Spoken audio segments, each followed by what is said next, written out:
लेकर जो विवाद बढ़ता हुआ नजर आ रहा है। तो हम जानते हैं कि औरंगजेब कौन है। तो औरंगजेब के विषय में जानेंगे तो उपाधि औरंगजेब आलमगीर, जिसका अर्थ है विश्व विजेता।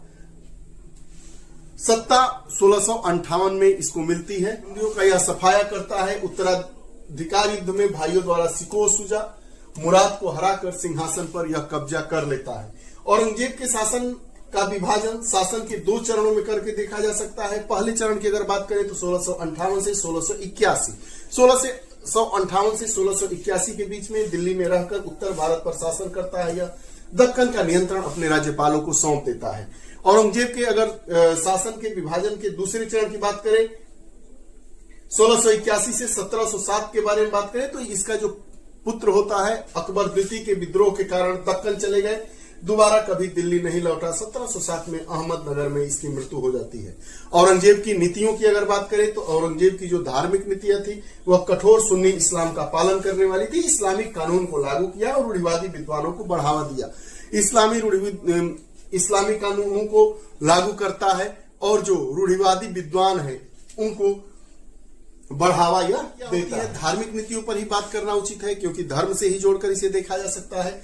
जजिया कर का पुनर्रूपण करता है, मतलब पुनः जजिया कर लगाता है। 1679 में जजिया कर फिर से लगाया गया।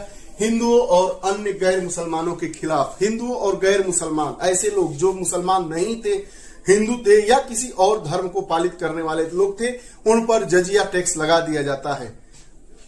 धार्मिक उत्पीड़न, गुरु तेग बहादुर का वध करवाता है। सिखों ने विद्रोह किया, मंदिरों का यह विध्वंस कराया।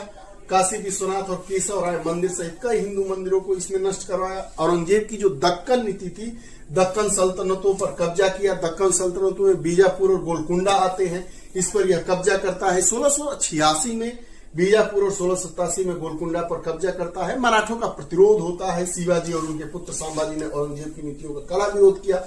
आर्थिक संकट भी इसके समय आता है। दक्कन युद्धों में भारी खर्च हुआ जिससे मुगल खजाना खाली हो गया था।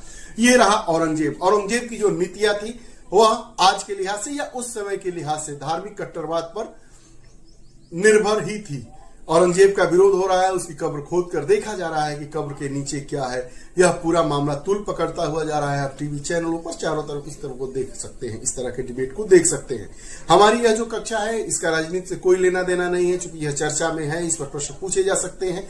इसलिए हमने जाना नागपुर में देखा कि नागपुर के मध्य क्षेत्र में कई जगहों पर झड़पें हुई, वहां पर कर्फ्यू कई क्षेत्रों में प्रशासन के द्वारा लगा दिया गया। तो हम देखें कि नागपुर में